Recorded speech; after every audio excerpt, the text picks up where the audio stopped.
Hello again. Have in previous videos talked a little about the fact that whenever people are caught fly tipping somewhere, they always seem to have Eastern European or Pakistani names. And that the same goes for those caught fishing at night out of season or catching swans to eat. I've also made a couple of videos about the tendency of foreigners to regard back gardens as places to build over, rather than somewhere to have a nice lawn surrounded by flower beds. Usually when I say such things, there will typically be a number of people who accuse me of racism or xenophobia.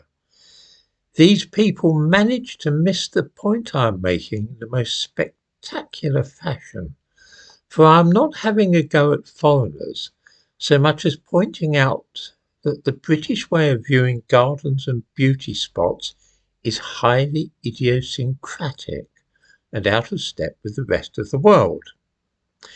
In most parts of the world, land, whether in the form of a garden at the back of the house, or a park, or a nature reserve, is not simply something to look at, it's a resource to be exploited. There is nothing odd about this perspective. It is rather the British way of looking at the thing which is out of step with the rest of the world.